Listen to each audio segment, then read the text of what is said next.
Hello everyone, welcome to my class. This is chapter number 9 for class 8th algebraic expressions and identities.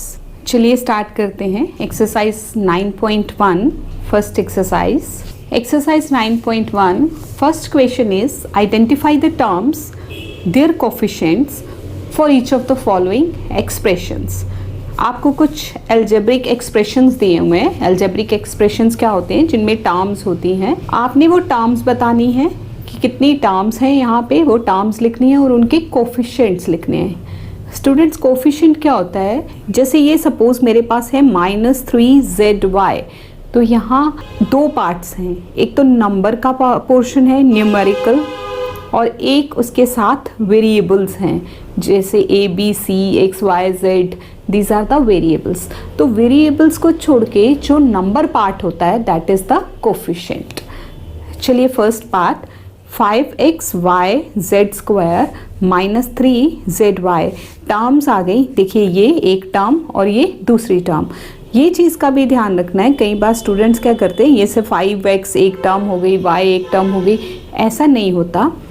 जब तक plus या minus आए, जब plus या minus आए तभी टर्म चेंज होती है. उसके पहले वो प्रोडक्ट में हो या डिवाइड में हो वो एक ही टर्म होती है. तो यहाँ पे 5xy(z²) is the first term, -3zy is the second term और उनके कोफिशिएंट्स लिखने हैं. इसका कोफिशिएंट देखिए 5 है, +5 तो प्लस लिखा नहीं जाता, 5 है और ये -3 है. Same way second part 1 + x + x². Terms are, एक टर्म हो गई 1, एक हो गई x, एक हो गई x² और कोफिशिएंट हो गए 1, 1 एंड 1. क्योंकि यहाँ कोई भी नंबर नहीं लगा हुआ. जब कोई नंबर नहीं लगा तो ये 1 कोफिशिएंट होता है. Next is 4x² y² -4x² y² z² + z². These terms are given in your book. So ये हो गई हमारी टर्म्स. ये फर्स्ट टर्म, ये देखिए सेकेंड टर्म, ये थर्ड टर्म. इसका कोफिशिएंट 4, इसका -4. अगर नेगेटिव या पॉजिटिव जो भी है वो साथ रहेगा और z² के आगे कोई नंबर नहीं है तो मतलब 1. Next is 3 -pq + qr -rp. So terms are 3, ये फर्स्ट टर्म, ये सेकेंड, ये थर्ड एंड ये फोर्थ. आप कोफिशिएंट देखिए 3 का कोफिशिएंट 3 ही रहेगा, -pq का -1, qr का 1 एंड -rp का -1. Next is x/2 + y/2 -xy. Terms are x/2 y/2 -xy and coefficients are 1/2. देखिए यहाँ पे x को छोड़ के क्या बचता है, 2 डिनोमिनेटर में है तो 1/2 y का भी और -xy का -1. Sixth part is 0.3a -0.6ab + 0.5b. तो terms are this first term, this is second, this is third term. Coefficients are, इनका कोफिशिएंट है 0.3, इसका है -0.6 और इसका है 0.5 plus sign. Question number 2 is classify the following polynomials as monomials, binomials, trinomials. Which polynomials do not fit in these categories. अब students देखिए polynomials में टर्म्स के वाइज उसकी बाइफ्रिकेशन होती है. जिसमें एक टर्म हो वो मोनोमियल, जिसमें 2 टर्म हो वो बाइनोमियल, जिसमें 3 टर्म्स हो वो ट्राइनोमियल, उसके आगे 4 terms, 5 terms and so on. तो हमें यहाँ सिर्फ ट्राइनोमियल तक पूछा है और ये भी पूछा है कि इसमें से कौन से ऐसे हैं जो इन तीनों में से किसी कैटेगरी में फिट नहीं होते. तो first part given in your book is x + y. x + y, देखिए x एक टर्म हो गई, y दूसरी टर्म, 2 टर्म्स हुई तो ये बाइनोमियल है. Next is 1000, that is monomial. Then x + x² + x4. देखिए 3 टर्म्स हैं यहाँ पे 1, 2 एंड 3 तो this is trinomial. Next is 7 + y + 5x. तो दिस इज 1, 2 एंड 3 प्लस आ रहा है तो ये यहाँ एक टर्म, ये 2 और ये 3 तो trinomial. Here 2 terms, binomial. Here 1, 2 and 3 3 terms, trinomial. अब यहाँ देखिए 1, 2 and 3 trinomial. Here 4z -15z², 2 ही टर्म्स हैं तो binomial. Next is ab + bc + cd + da. देखिए यहाँ कितनी टर्म्स है, 1, 2, 3 एंड 4। तो ये इसमें से किसी कैटेगरी में नहीं आता, मोनोमियल, बाइनोमियल, ट्राइनोमियल, ये नहीं है, ये उससे ज़्यादा है, this is tetranomial, so it does not fit in this category. तो ये किसी कैटेगरी में फिट नहीं होता। Next is PQR। PQR monomial, एक ही टर्म है, P अलग, QR अलग, R अलग नहीं है, ये मल्टीप्लाई में है, तो ये एक ही टर्म है, प्लस माइनस से टर्म स्टार्ट होती है। Next one is P² Q plus PQ², दो terms again binomial. Next is X plus X² plus X³ plus X4, do not fit in this category क्योंकि 4 टर्म्स हैं, 1 2 3 and 4, तो ये trinomial तक ही हमें पूछा गया था, इसलिए ये यहाँ फिट नहीं होता। Third question is add. कुछ एक्सप्रेशंस दिए हैं, आपने उनको ऐड करना है। First part is AB minus BC comma, this is given in your book, BC minus CA comma CA minus AB।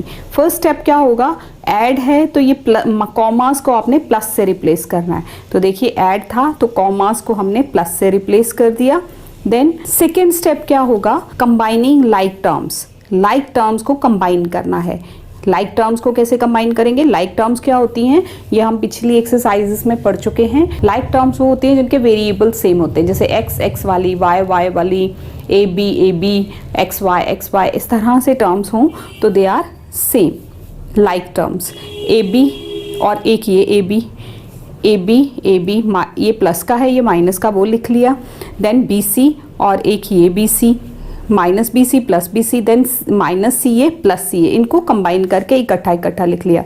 अब AB माइनस AB क्या हो गया, 1AB minus 1AB 0, this is also 0, this is also 0, तो answer is 0। यहाँ combine करते वक्त आपने एक चीज़ का और ध्यान रखना है, कई बार कंबाइन करते वक्त हमसे टर्म्स छूट जाती हैं, तो आप इन पे ऐसे मार्क लगा लीजिए कि जो जो लिख चुके हैं उसके ऊपर ऐसे मार्क लगा लीजिए, और बाद में टर्म्स को काउंट करना ना भूलें, 1 2 3 4 5 6, तो अगले स्टेप में भी आपके पास 6 ही होनी चाहिए। आपने सिर्फ उनकी प्लेस को आगे पीछे किया है और कुछ नहीं किया। 1 2 3 4 5 6। Next is second part, A minus B plus AB, B minus C plus BC and C minus A plus AC। Again same, commas को प्लस से रिप्लेस करेंगे। देखिए फर्स्ट स्टेप में हमने क्या किया, सिर्फ कॉमा की जगह प्लस लगाया, कुछ नहीं किया। Second step, combining like terms, A minus B plus B minus C plus C, ठीक है जी, और then AB plus BC plus AC, ये लिख लिया। अब इनको सॉल्व करेंगे, A minus A is 0, B minus B is 0, C minus C is 0, AB plus BC plus AC। ये तीनों अनलाइक टर्म्स हैं, ये कहीं भी ऐड नहीं होंगी, तो एज इट इज़ ये आंसर रह जाएगा। जीरोज जो हैं वो खत्म हो जाएंगे, AB plus BC plus AC। आपको पता है कि ज़ीरो को हम जिस भी नंबर में ऐड करें उस नंबर में कोई फ़र्क नहीं पड़ता, ज़ीरोस एडिटिव आइडेंटिटी हैं। Next is 2p² q² minus 3pq plus 4 comma 5 plus 7 pq minus 3p² q²। Again first step, comma को प्लस से रिप्लेस करेंगे, बाकी सारी चीज़ें same. Then second step, combining like terms, ये देखिए p² q² वाली, ये p² q² वाली, तो इनको इकट्ठा लिख लिया। Then minus 3pq and 7 plus 7pq, then this is plus 4 plus 5। तो नंबर ऑफ टर्म्स सेम रहना चाहिए, इस चीज़ का खास ध्यान रखेंगे, उसके लिए आप मार्किंग ज़रूर लगाएंगे। अब इनको सॉल्व कीजिए। देखिए एक टर्म प्लस की, एक माइनस की, तो ग्रेटर टर्म का साइन आएगा और माइनस किया जाएगा। ग्रेटर टर्म यहाँ माइनस की है तो माइनस लगा दिया। 3 माइनस 2 1 हो गया, 1 को लिखा नहीं जाता, so it is p² q²। अब ये अगेन एक टर्म माइनस की, एक प्लस की, 7 माइनस 3 हो गया 4, ग्रेटर टर्म का साइन आ गया, और pq 7 और 5 plus 4 this is 9। So this is the answer. Answer वही माना जाएगा जहां अनलाइक टर्म्स आ जाएं, आगे आप उनको प्लस या माइनस ना कर पाएं। Next is fourth part, l² plus m² m² plus n² m² plus l², 2lm plus 2mn plus 2nl। This is given in your book. First step same, commerce को plus से replace किया जाएगा। Second step again combining like terms, हमने l² के साथ l², m के साथ m² के साथ m², n² के साथ n² और lm mn and nl they are the independent terms, वो एक एक ही हैं। l square plus l square 2l square, इसी तरह से m square 2m square, n square 2n square, बाकी सारी टर्म्स एज इट इज। अब देखिए यहाँ आपको 2 थ्रू आउट सब टर्म्स में दिख रहा है, तो 2 को कॉमन ले लीजिए, ब्रैकेट लगा के बाकी सारे नंबर्स लिख दीजिए, l square m square n square lm mn and nl। This is the final answer. Question number 4, subtract. अब देखिए सब्ट्रैक्ट करना है। सब्ट्रैक्ट में हमें पता है हम टर्म्स को माइनस करते हैं, और हमें ये भी पता है कि जब फ्रॉम आ जाए तो फ्रॉम के बाद वाली टर्म को पहले लिखा जाता है। तो यहाँ हम क्या करेंगे, फ्रॉम के बाद वाली टर्म, ये सारा जो एक्सप्रेशन है इसको पहले लिखेंगे, फिर सब्ट्रैक्ट का माइनस लगाएंगे, देन हम फर्स्ट एक्सप्रेशन यहाँ लिखेंगे ब्रैकेट लगा के। अब ब्रैकेट क्यों लगानी है वो देखिए, क्योंकि माइनस है, माइनस इन सबके लिए है, तो इन सबके साइन चेंज होने हैं। जब मैंने बताया हुआ है पहले भी कि ब्रैकेट के बाहर जब माइनस हो, या हम यूँ कहें कि जब हम माइनस से ब्रैकेट को ओपन करते हैं तो अंदर जितनी टर्म्स होती हैं सबके साइन जो हैं वो चेंज हो जाते हैं। सो फर्स्ट स्टेप ये हुआ। देन सेकेंड स्टेप में हमने क्या करना, माइनस से ब्रैकेट ओपन करनी है। उसके लिए हमने क्या किया, यहाँ तक -3 तक तो सेम हो गया, उसके बाद जो ब्रैकेट के अंदर है उनके सबके साइन चेंज कर दिए, -4a + 7ab -3b -12, प्लस का था तो माइनस बना दिया। अब सेम वही यहाँ तक हो गया हमारा। अब सेम आ जाएगा जैसे हमने पिछले ऐड के सम्स में किया है, combining the like terms, 12a 4a, ए वाली कंबाइन कर ली, देन बी वाली कंबाइन कर ली, ए बी वाली, और इंडिपेंडेंट टर्म्स ये हमने कंबाइन कर लिया। देन इनको सॉल्व किया, 12a - 4a that is 8a, 12 में से 4 माइनस किए 8, और a कोफिशिएंट सिर्फ माइनस होंगे, बाकी जो वेरिएबल है वो एक बार लिखा जाएगा। 5b - 3b that is 2b, -9ab + 7ab, minus की टर्म प्लस की टर्म्स करना माइनस है, साइन ग्रेटर टर्म का आना है, तो ग्रेटर टर्म का साइन नेगेटिव है, -2ab, और ये दोनों ही टर्म नेगेटिव हैं तो करना प्लस है और साइन माइनस का आना है। 12 + 3 that is 15 with minus sign. So this is the answer. Part B, again subtract. Term is given, first expression from, this is second expression. अब फ्रॉम के बाद वाला एक्सप्रेशन पहले लिखा जाएगा। फ्रॉम के बाद वाला एक्सप्रेशन हमने पहले लिखा, 5xy - 2yz - 2zx + 10xyz minus ये फर्स्ट वाला ब्रैकेट लगा दिया। क्यों? क्योंकि हमने सबके साइन चेंज करने हैं, तो नेक्स्ट स्टेप में हमने इनके साइन चेंज कर दिए। यहाँ तक same as it is terms लिख लेंगे, उसके बाद यहाँ ये माइनस का, ये माइनस का, और ये प्लस का, क्योंकि ब्रैकेट के बाहर माइनस है। अब same combining the like terms, x y वाली इकट्ठी, वाई जेड वाली इकट्ठी, देन जेड एक्स वाली, और एक्स वाई जेड की सिंगल ही टर्म है वो लिख ली। अब इनको सॉल्व करेंगे, 5xy - 3xy that is 2xy, this is, ये दोनों टर्म्स नेगेटिव हैं तो करेंगे प्लस, साइन आएगा माइनस का, 5 + 2 हो गए 7 विद नेगेटिव साइन yz। यहाँ एक टर्म प्लस की एक माइनस की, माइनस करना है, ग्रेटर टर्म का साइन लगना है, 7 - 2 हो गए 5 विद प्लस साइन, और ये अपनी तरह की एक ही टर्म है तो ये एज इट इज लिख दी जाएगी। This is the answer. Next is part C, subtract first expression from second expression. तो ये सेकेंड एक्सप्रेशन पहले, सेम वे में सेम स्टेप्स, सेकेंड एक्सप्रेशन पहले माइनस ये फर्स्ट लिख लिया विद ब्रैकेट। अब ब्रैकेट से ओपन कीजिए, यहाँ तक सेम आ रहा है, देखिए ये माइनस से ओपन हो रहा है, ये प्लस का है तो माइनस हो गया, माइनस का है तो प्लस हो गया, प्लस है तो माइनस, माइनस है तो plus, then plus minus, and minus का है तो प्लस लगा दिया। So next combine the like terms, हमने यहाँ लाइक टर्म्स कंबाइन करनी है।